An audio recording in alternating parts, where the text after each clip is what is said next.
sa Amerika.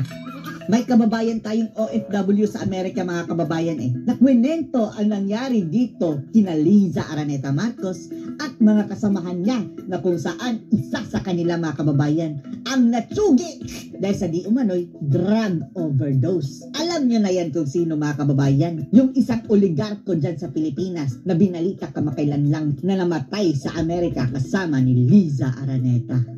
Sa video ito, mga kababayan, eto mga kababayan, eto yung gabi siguro, mga kababayan, bago namatay yung kasama ni Liza Araneta Marcos. Party sila, mga kababayan, dahil finally, malapit nang masakote si dating Pangulong Duterte sa ICC. Malamang, mga kababayan, nagpunta din yan sa Amerika dahil dun ka muna habang inaaresto si PRRD at magkakagulo, magpupudi ka, dyan ka muna sa Amerika. At bakit hanggang ngayon, mga kababayan, hindi nakauwi? At ano ang totoong nangyari? Kung bakit namatay ang kasamahan niya, mga kababayan, na isang oligarch? Siyempre, Araneta, sayawan to the max. Walang ibang mukhang palaka move dyan, mga kababayan. Yan ang si Madam. Kahit hindi klaro, yan. Eto, mga kababayan, ang testimonya na taga Beverly Hills, California. Matapang talaga, mga kababayan. Harap-harapan, hindi nagtakip ng mukha, mga kababayan. Kinento niya yung mga nangyari daw, mga kababayan, doon kay Admiral at mga kasamahan niya. So, gapuyo mo sa Los Angeles, kiba? Kaso lang, mga kababayan, naka-Cebuano ito, mga kababayan, pero ita-translate natin. Ang sabi niya, so, kung nakatira kayo dito sa Los Angeles, Beverly Hills. Asa ni Dapita, no? Alam din ako saan ito. Ewan na natin, ayan, mga kababayan. Presinto ba yan? Ewan lang natin, pero parang presinto, mga kababayan, police station. So, this is Beverly Hills. I'm in Beverly Hills right now. Kibaw mo nga nung nagkagidlay, nagkagubot-gubot na karoon ng mga Marcoses? Alam nyo ba kung bakit natataranta ngayon ang mga Marcoses? Ha? Alam nyo? Kaya nahitabo manggod ni Liza dahil ang nangyari kasi kay Liza Araneta, wala siya gipalupad, wala siya gipapauli sa Pilipinas. Hindi siya pinalipad, hindi siya pinauwi sa Pilipinas. Kaya ang building ako nakita karon, I'm not going to show it. Dahil ang building na nakikita ko ngayon, yung kaharap niyang building, mga kababayan, at hindi niya ipapakita sa camera. But it is where Liza Marcos o katong tag-iya sa Rastansga stay.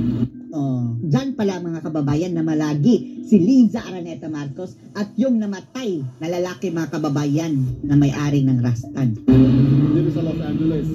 Diyan sa Los Angeles. Sa Beverly Hills. Sa Beverly Hills. So, manggod ani God.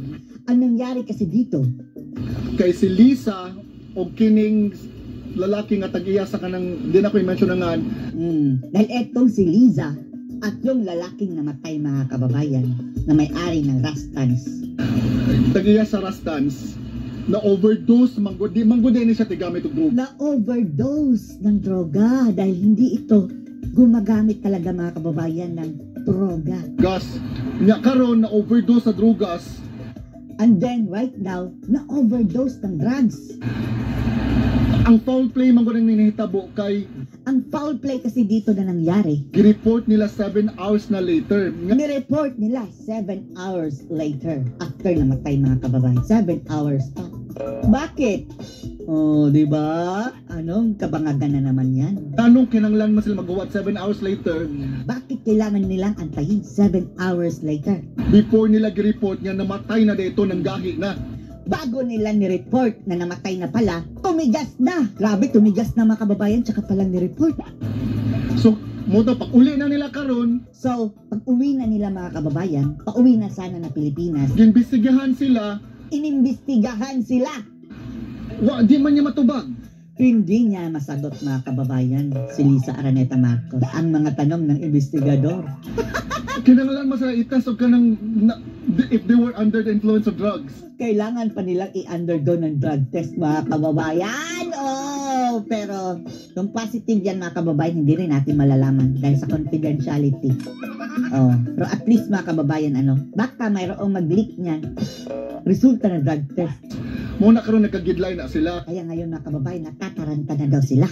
So sa paniog yun na diri karon sa Tibok, Los Angeles, Usap-usapan yan dito sa Los Angeles community. especially sa kanang Filipino community here in the Sa Filipino community sa Beverly Hills, California. Beverly Hills area.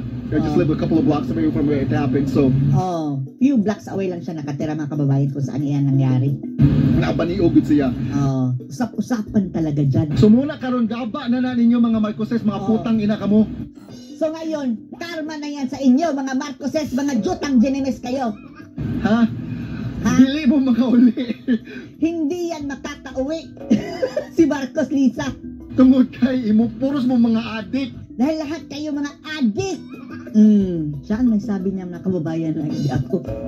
Tinranslate lang po natin. Shabu pa more. Shabu pa more. Shabu kaya mga kababayan. Ewan lang natin kung anong ginamit, di ba? Akala natin cocaine din. Ewan lang natin. Pero baka expression lang niya mga kababayan na shabu pa more.